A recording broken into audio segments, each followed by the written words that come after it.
to the Damascus Road podcast. On the road to Damascus, Paul had a radical encounter with Jesus and his life was changed forever. That is what we hope and pray for here.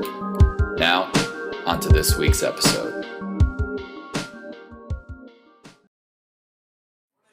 So who here likes drama? Anyone? Got Renee in the back?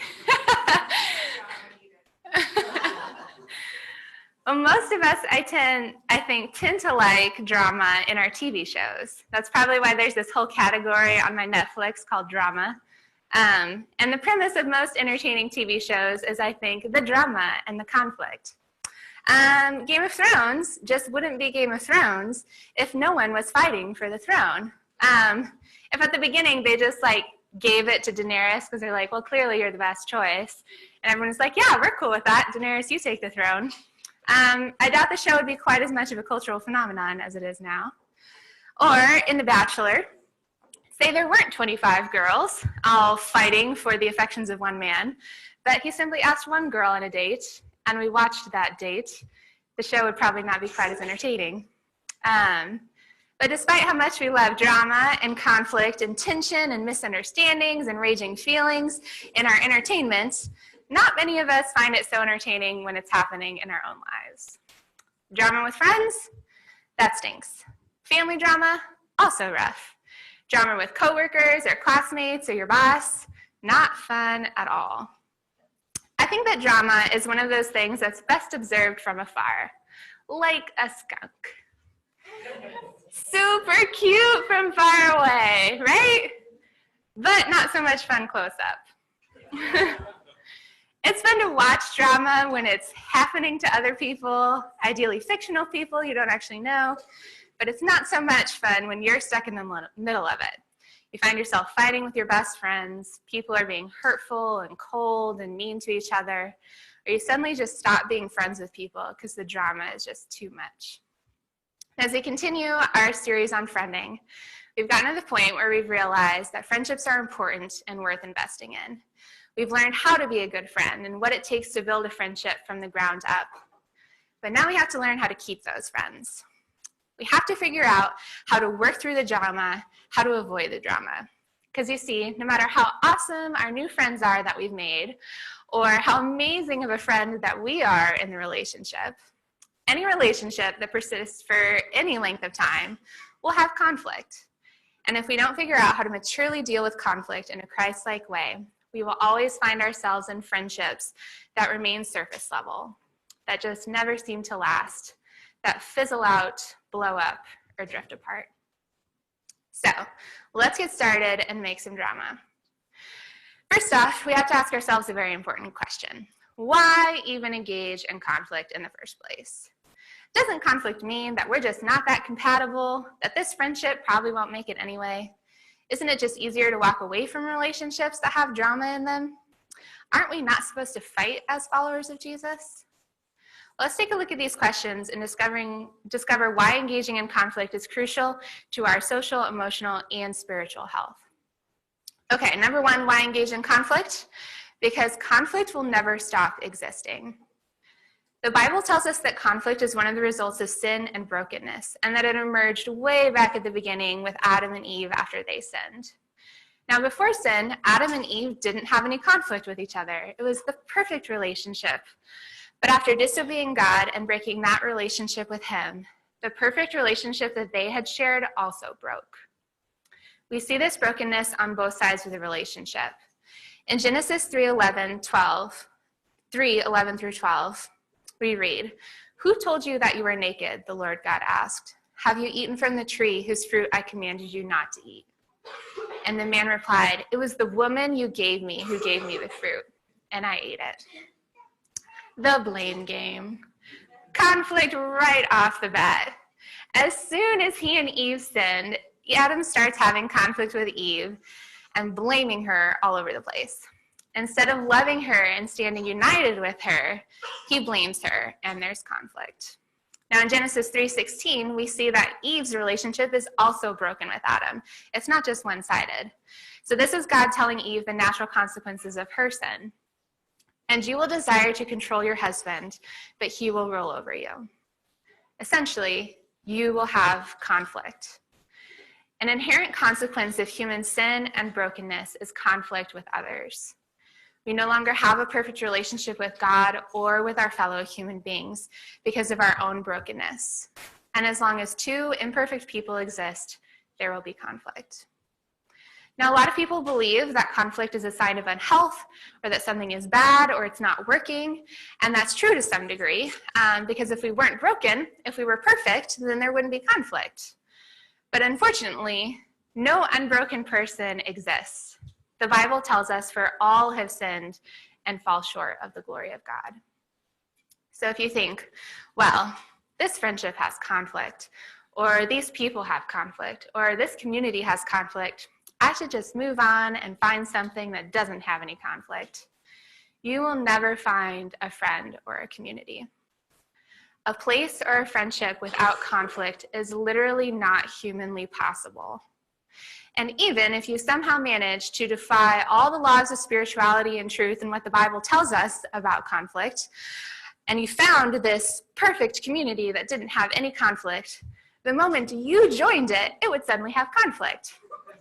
Because you're broken and you bring conflict into whatever relationship you are in. We have to engage with conflict because there is no place or friendship or relationship that won't have conflict. And if you spend your life trying to run from it or find a friendship without it, you will be running for the whole rest of your life. All right, so number 2, why engage with conflict? Because as the people of God, we are called to live at peace with one another. 1 Corinthians 1:10 tells us, I appeal to you, brothers and sisters, in the name of our Lord Jesus Christ, that all of you agree with one another in what you say, and that there be no divisions among you, but that you be perfectly united in mind and thought. Paul's encouragement for the church over and over again in the New Testament is to be unified. Where the fall created brokenness and discord and hate between people, we are called to move towards unity, towards peace and love. And that means that we have to deal with conflict so we can then be unified. And the Bible is clear that this work of peace and unity is to be a top priority for us. It tells us over and over to make every effort towards peace. Hebrews 12:14, make every effort to live at peace with everyone and to be holy. Romans 14:19, let us therefore make every effort to do what leads to peace and to mutual edification. Ephesians 4:3, make every effort to keep the unity of the Spirit through the bond of peace. Dealing with conflict so that we can be unified and at peace with our friends and families and others is not a maybe when I get around to it, or maybe when I feel like it, or maybe when it's not so hard kind of thing. It's an integral call. It's an integral part of our call as Christians to love God and love others. And when we actually engage with conflict and make every effort to peace and unity, guess what? We discover the gift of joy. Proverbs 12:20 tells us, deceit is in the hearts of those who plot evil, but those who promote peace have joy. Why engage with conflict? Because as the people of God, we are called to live at peace with one another. And when we live in peace, our lives are just way more joyful. And who doesn't want that? All right, lastly, why engage in conflict? Because peace does not mean ignoring conflict. Now, perhaps you're familiar with this famous verse from Matthew. Jesus tells us, blessed are the peacemakers, for they will be called children of God. Jesus says we should be peacemakers. But how do we do that? We often interpret this scripture and those previous scriptures about peace based on our cultural or familial understandings of peace, believing that peace means staying quiet, not disagreeing, keeping your opinions to yourself, pretending your feelings aren't hurt when they actually are, ignoring conflict, brushing things under the rug. While this is in line with our culture's interpretation of peace, this is not at all how the Bible presents peace. Let's take a look at Jesus. If anyone is someone who's the ultimate peacemaker, the ultimate person who did life right, it was Jesus. So what did Jesus do? Did Jesus ignore conflict or brush it under the rug or keep quiet about his feelings? Did Jesus ever disagree with someone? Yes, he did. Jesus cleared the temple. Jesus had strong words over and over for the Pharisees and religious leaders. Jesus rebuked Peter. Jesus said no to the crowds in his family. Jesus engaged with conflict.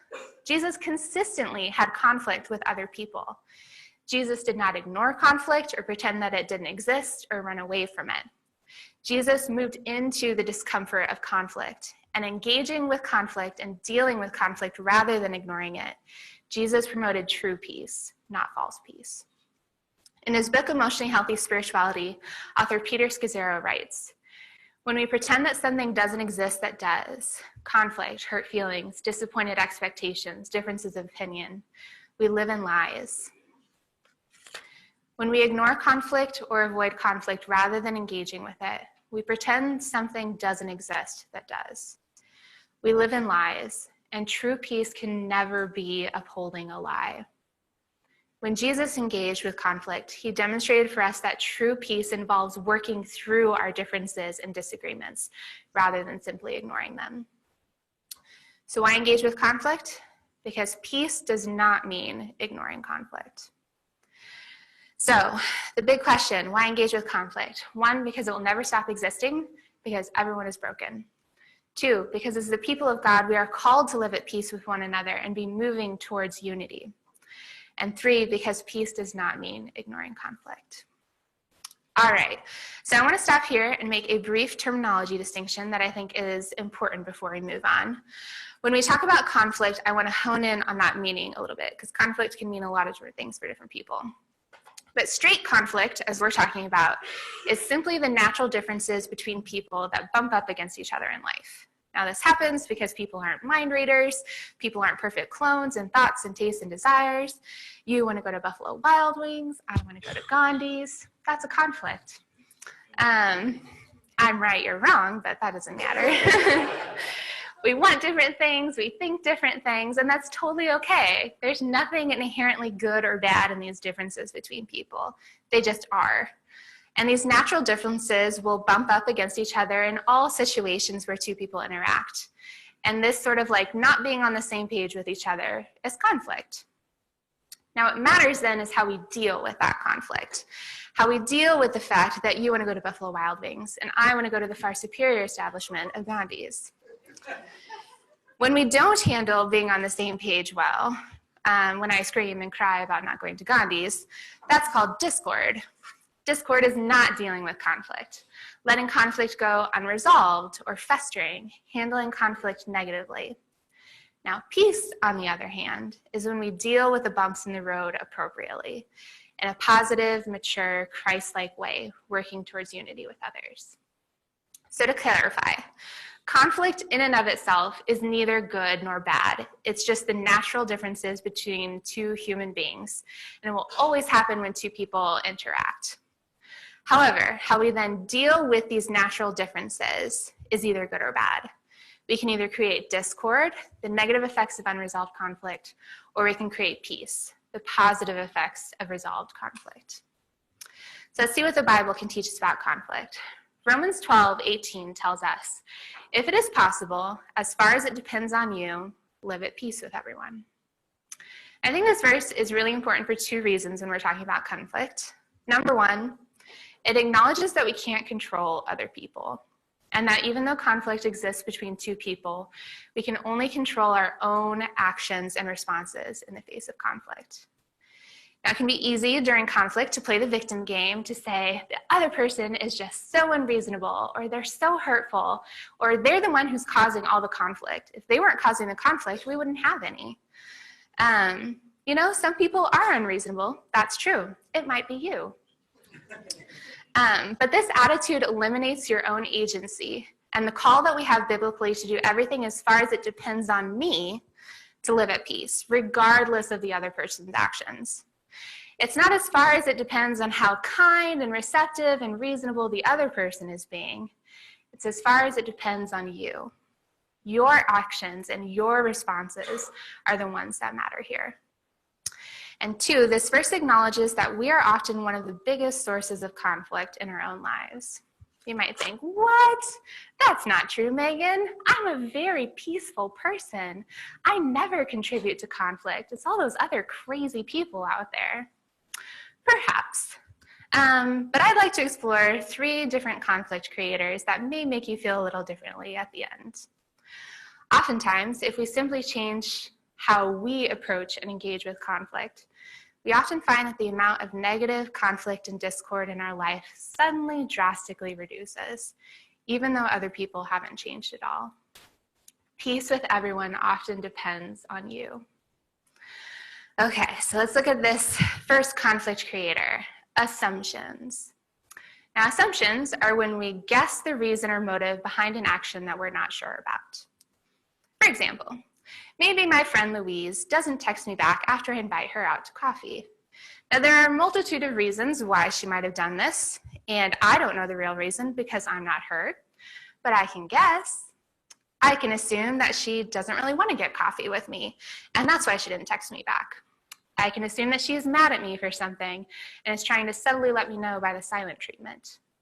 Or I can assume that she's like me, and she doesn't check her phone after 3 o'clock in the afternoon, and her phone's probably dead. Now, assumptions are dangerous because when we assume things we don't know, we unconsciously believe lies about other people. I cannot know why someone did something or didn't do something because I'm not that person. I don't know their inner thoughts, motivations, or reasons, the whole story behind what's going on. And when I assume something about them, I am potentially believing a lie and responding on that lie.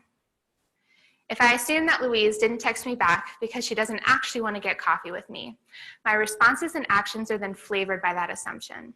I might avoid her at church the next week because I'm embarrassed she didn't want to hang out with me. I may feel angry towards her for not wanting to pursue a friendship with me. When one of my other friends talks to me about getting together with Louise, I may roll my eyes and say, yeah, Louise, she's just really hard to get to know. She just doesn't respond. She doesn't really want to get back to you. She's really limited in who she has friends with. I'm perpetuating the lie that I'm believing about Louise to other people. When I make assumptions about people, I may unintentionally believe a lie about them, and this violates God's command to not bear false witness against each other. Exodus 20:16 says, "You shall not bear false witness against your neighbor." I may think that I know the reasons why someone does something. I may think that I'm that logical and that intuitive and that, well, really, it's the only obvious reason. But the truth is, I don't know, and I need to be humble enough to recognize that. When I make assumptions about other people and their actions, I create discord. I perpetuate conflict and escalate conflict instead of resolving it. Now, when we're faced with this conflict, an action that we're not sure about, we have two choices. We can choose the path of discord, or we can choose the path of peace. In the area of assumptions, we choose the path of discord by assuming the worst. When my friend makes a sarcastic comment when we're hanging out, I can choose to assume he's mad at me. I can choose to assume he's trying to show off for our other friends. I can choose to assume that he's just not a very nice person. I can choose the path of discord and assume the worst about him, which then perpetuates a small lie. Or I can choose the path of peace by either A, checking out my assumption, or B, assuming the best. If I decide to check out my assumption, instead of guessing a reason as to why my friend did or didn't do a particular thing, all I do is ask them.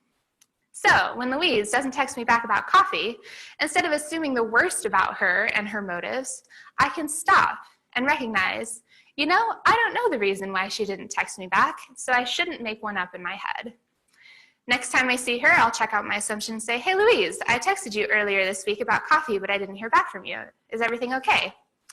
And then Louise tells me either, oh yeah, I'm so sorry about that. I thought I had hit send and I didn't. I'd love to get coffee with you. Or she might say, oh yeah, I was really mad at you, and that's why I didn't text you back. Her reason for the action may be positive or negative, but that ultimately doesn't matter when I choose how to respond to her initial behavior. As far as it depends on me, I will choose the path of peace, which is to check out my assumptions before believing potential lies. Now, we don't necessarily get the luxury of checking out our assumptions in every conflict. In cases like these, where we don't have the ability to actually talk to the person, we need to choose the path of peace and assume the best about their motives and intentions. It ultimately doesn't matter whether the guy cut me off in traffic because he's a jerk, or if the guy cut me off in traffic because he's distracted because he just found out that his daughter was diagnosed with cancer. It does matter, however, to my state of mind and my subsequent reactions and thoughts. When I assume the best about people in my head instead of slandering them in my head, my mood is better. I'm more gracious. I'm more forgiving. I feel lighter. I find that when I promote peace by assuming the best, my life has more joy.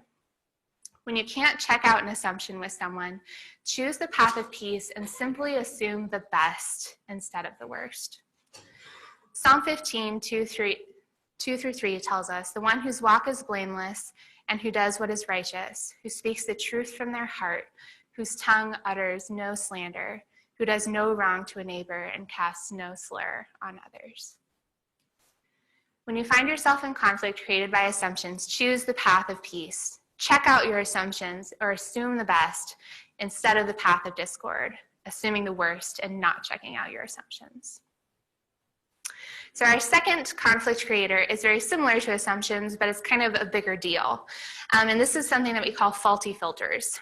So faulty filters are the stories that we tell ourselves in our heads that have to do with the broken narratives that we've made up about our lives. All of us have different faulty filters. These lies that we perhaps unknowingly believe about ourselves, about the world, about God, and about others. And these subconscious lies influence how we interpret different situations and interactions with others. Here are some examples of some different common faulty filters. I want you guys to see if you recognize any of these for yourself. I'm unlovable. Nothing will ever change.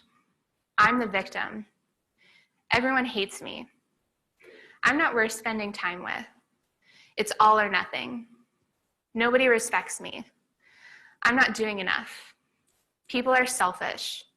Everyone's mad at me. I can't do this. No one trusts me. They don't believe in me. My life is hard. These are different faulty filters, different lies that some of us have internalized about our own stories and our own narratives, but they're simply not true. Let's take a look at a friendship in the Bible that was profoundly impacted by negatively interacting with faulty filters. Last week, Ryan talked about the friendship between David and Jonathan, and we learned a little bit about Jonathan's father, this guy named Saul. Now, while David and Jonathan, in the midst of building this beautiful friendship with one another, Saul is trying to kill David. But it wasn't always that way. How did this relationship get so broken and so full of discord? In 1 Samuel 18, we see where Saul first starts to choose the path of discord in his relationship with David. David continued to succeed in everything he did, for the Lord was with him. And when Saul recognized this, he became even more afraid of him. That seems small, right? Not a lot of stuff in there. He's not yet chucking spears at David. But this is the start of where things go wrong between them, because we see that Saul is choosing to interpret this conflict in a very particular way. David is becoming successful. Saul could be happy about that, like his son Jonathan is. Saul could not care at all about that. Why does it matter to him at all whether or not David is successful? But the Bible doesn't tell us that Saul is happy. It doesn't tell us that he's indifferent. It tells us that he is afraid. He chooses to interpret David's success as personally negative for him. And this is because Saul is interpreting the situation through his own broken narrative. Let's go back a little further, way before Saul ever met David, and get some insight on this faulty filter he's using to interpret the world. Then the prophet Samuel said to Saul, "Stop, listen to what the Lord told me last night." "What did he tell you?" Saul asked. And Samuel told him, "Although you may think little of yourself, are you not the leader of the tribes of Israel? The Lord has anointed you king of Israel." Although you may think little of yourself. The prophet Samuel hits the nail on the head. This is Saul's faulty filter that he's using to interpret all of his interactions in the world. He thinks little of himself. His self-esteem is really low. He has a lot of insecurities about himself. He thinks, I'm not good enough. I'm not important. I'm insignificant. And this is a lie that Saul has believed about himself for a really, really long time. If we go back even further in Saul's story, when we very first meet him in the Bible, Saul runs into the prophet Samuel, who tells him that he'll be the king of Israel. Samuel said, "I am here to tell you that you and your family are the focus of all Israel's hopes." Saul replied, "But I'm only from the tribe of Benjamin, the smallest tribe in Israel, and my family is the least important of all the families of that tribe. Why are you talking like this to me?" When we look more deeply into Saul's internal world, we realize that the story he has been telling himself his whole life is that he's not good enough, that he's unworthy, and that he's small and insignificant. And it is through this faulty filter that he interprets all of his interactions with David. That is why when he recognized that David is becoming successful, Saul is not happy, he's not indifferent, but he's afraid, because his jealousy and his own feelings of inadequacy flavor how he views his relationship with David. Rather than confronting his own faulty filters and recognizing how they are influencing his misjudgments and misinterpretations of David, Saul lashes out at David and turns a friendship into lifelong animosity. When we engage with conflict, we have the choice of either the path of discord, filtering interactions through our own broken narratives, or the path of peace, recognizing our faulty filters and checking them out with the story I'm telling myself. So I went home a couple months ago to hang out with my mom, and while we were there one night, I was feeding my son Roland at the dinner table. I don't remember what he was eating. Maybe it was Cheerios or oatmeal, maybe it was blueberries, but my mom made an offhand comment like, "When is he going to start using a spoon? Or is he always going to eat with his fingers?" Something like that. Now, all of a sudden, I felt this prick in my heart. And I recognized that this comment really bothered me for some reason. I didn't say anything. We cleaned up dinner and we went to watch TV together. But I noticed that my mood was quickly deteriorating and that I was really hurt. Now at this point, I had two choices. I could choose the path of discord or I could choose the path of peace. Now, I'm not great at conflict. And in the past, I had always chosen the path of discord in situations like this, choosing to view these interactions through my own faulty filter of I'm not doing enough, I'm not doing it right, I should do more. These are the lies of my broken narrative, things that I subconsciously internalize about myself. And I could have let those lies flavor how I interpreted what my mom said. I could easily perceive her comment as a slight on my parenting, her subtly criticizing how I was raising Roland, that I wasn't doing it right, that I should have given him spoons sooner, that he was behind. Maybe she was criticizing how I was raising Roland. But the comment hurt me more because it was being interpreted through these deep-seated lies that I had about myself. I could have withdrawn and retreated from her and been angry in my head at her for insulting my parenting and not done anything about it. But that would have been the path of discord, choosing to filter interactions through my faulty filters, my broken narrative. So this time, instead of withdrawing, thinking that I knew how my mom meant that comment and believing lies about her, I chose the path of peace. I recognized that I was employing a faulty filter. Now, one of the main ways that I can tell that there's a faulty filter in play is when my reaction or level of hurt seems disproportionate to what has happened. I have to stop and get curious. Why did that comment about spoons hurt my feelings so much? Was it actually a judgmental comment? Or is there something deeper going on here in my own feelings? Some insecurity or lie that I'm feeding into? I stopped and checked my own internal emotional world and recognized that there was a faulty filter sneaking in here that was flavoring how I interpreted my mom's comment. It bothered me so much because it played into the lies of I'm not doing enough, I'm not doing it right. Once I recognized that I had brought this faulty filter into the interaction, I then needed to check it out with my mom. So this is a tool that author and researcher Brene Brown recommends, and it's called The Story I'm Telling Myself. And basically, you acknowledge the faulty filter that you're bringing into an interaction, admitting how it has flavored your interpretation, and you check it out with the other person. So that evening, I pulled my mom aside and I told her about the spoon comment. I said, the story I'm telling myself when you made that comment about the spoons is that you don't think I'm parenting Roland right, or that I'm not doing a good enough job. I admit my own weakness and brokenness that I'm bringing into the conflict, and I humbly ask for clarification and understanding of what the true narrative is, because I'm having a hard time recognizing it in the middle of my own brokenness. And of course, my mom did not at all mean that she doesn't think I'm a good mom. That was me. That was my broken narrative coming into the conflict. By using the story I'm telling myself, I was able to admit my part in this conflict to my mom and resolve the conflict because I got clarity on the truth, what was actually going on, and I restored the relationship by diffusing lies that I was believing about my mom. Now, this may seem like a really minor example, but it is these small, seemingly unimportant little interactions that build up over time and create a web of lies and misunderstandings and larger conflicts that fizzle out friendships and erode relationships. By catching and recognizing our faulty filters early in these small interactions and in bigger interactions, we keep our friendships in the truth. 1 John 1:6 says, if we claim to have fellowship with him and yet walk in the darkness, we lie and do not live out the truth.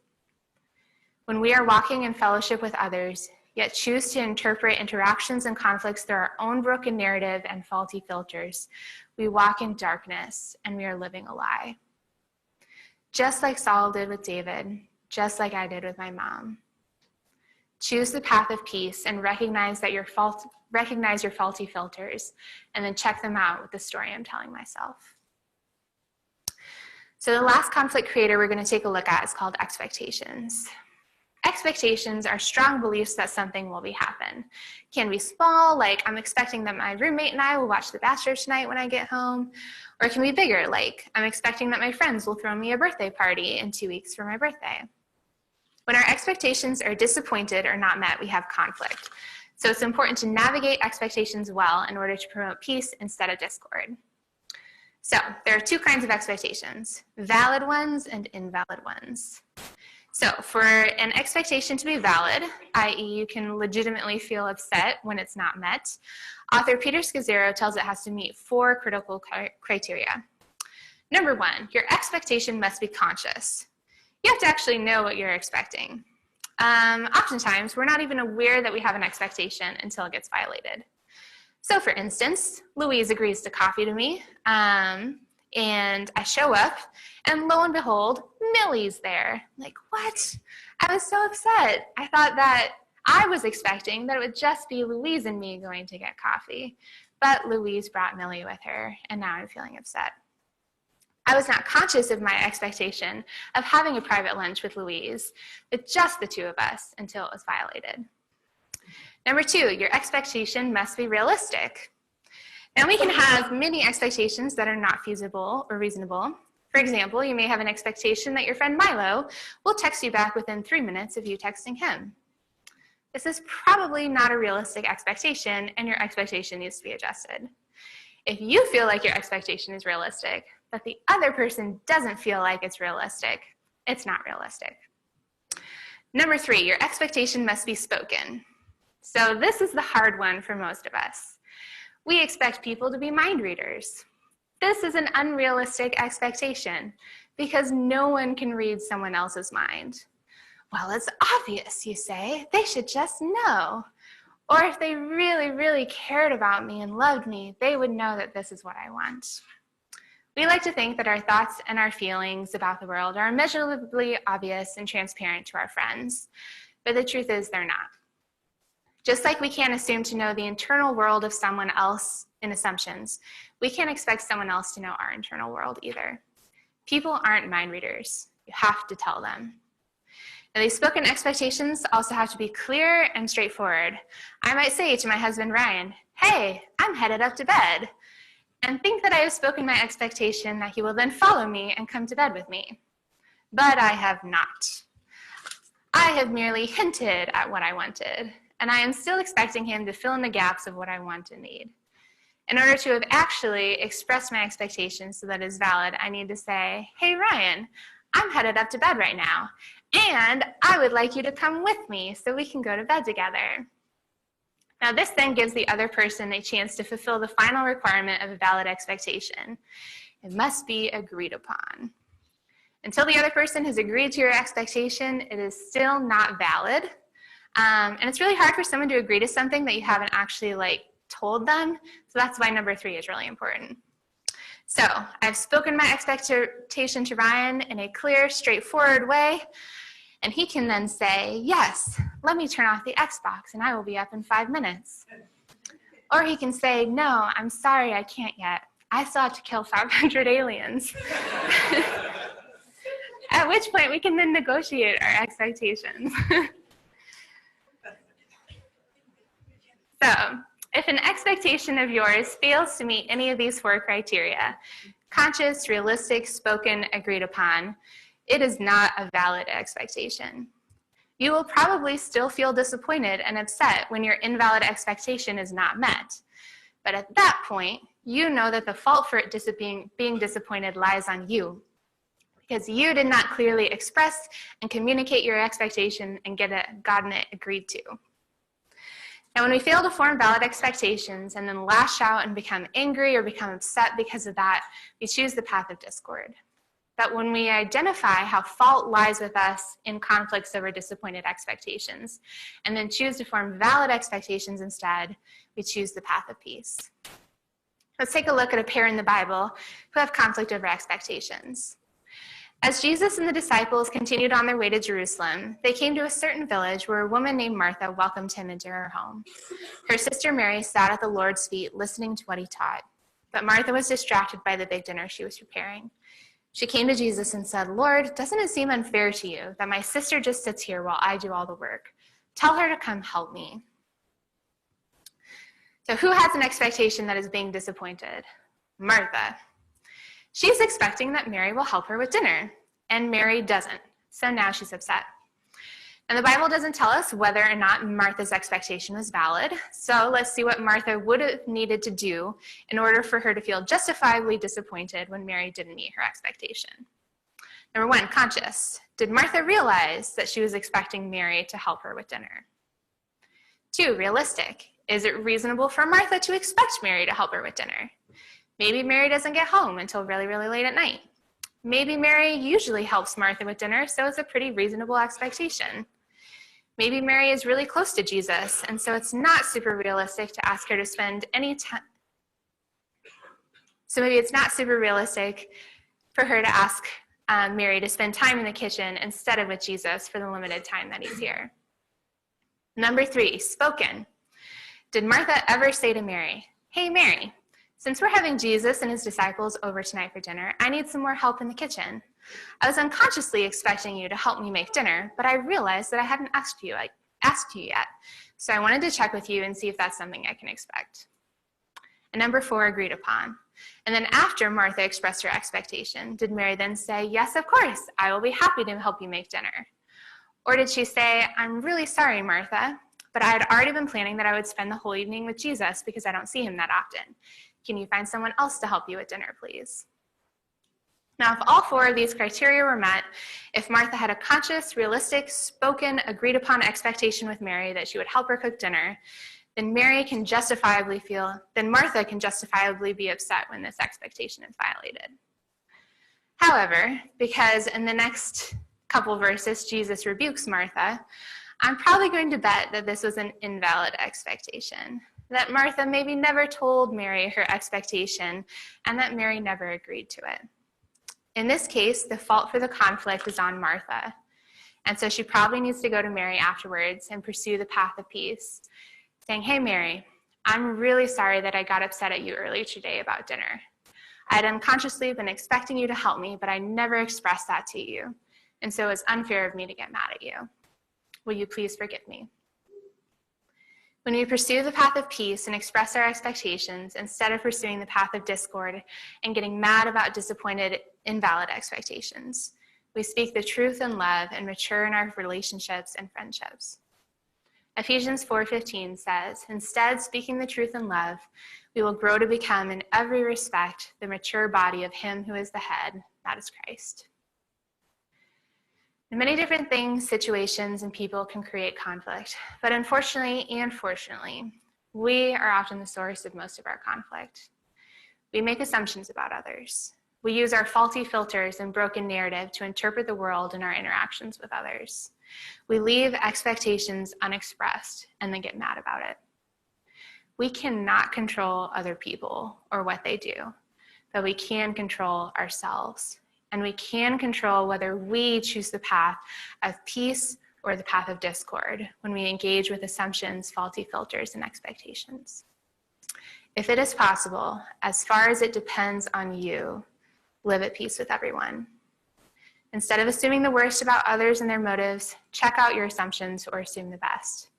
This will keep you from unconsciously slandering others in your head or to other people, and it lets your heart be light and full of joy. Instead of interpreting interactions through your broken scripts and the deeply embedded lies of your narrative, begin to recognize when faulty filters are affecting how you view something.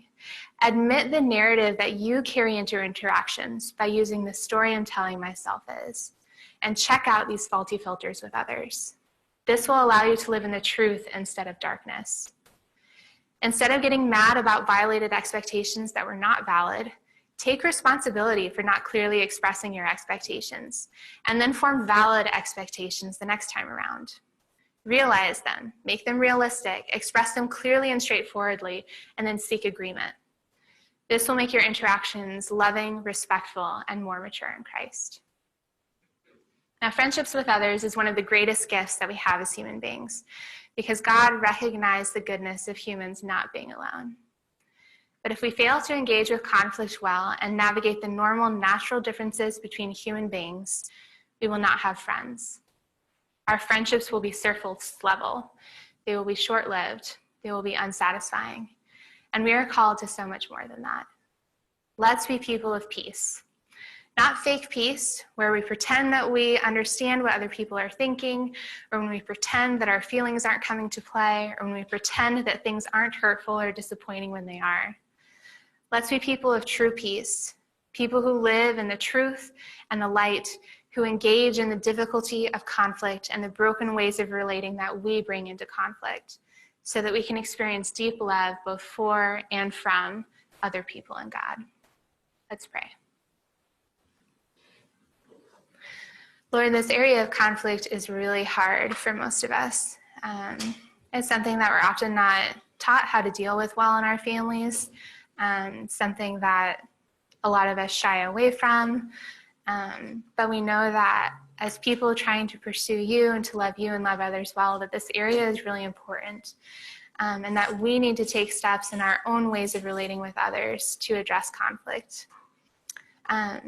Please provide us insight on how we're making assumptions about others, how our faulty filters are coming into play, how our expectations are contributing to conflict, so that we can begin to address these and live lives that are more peaceful and more joyful and more reflective of you. In Jesus' name, amen.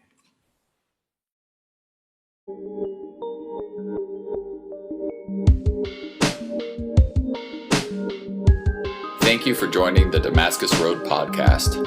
Our mission is to follow Jesus together by being with God, loving everyone, transforming people, developing leaders, growing new ministries, and changing the world. You can find out more about us online at DamascusRoadTucson.com.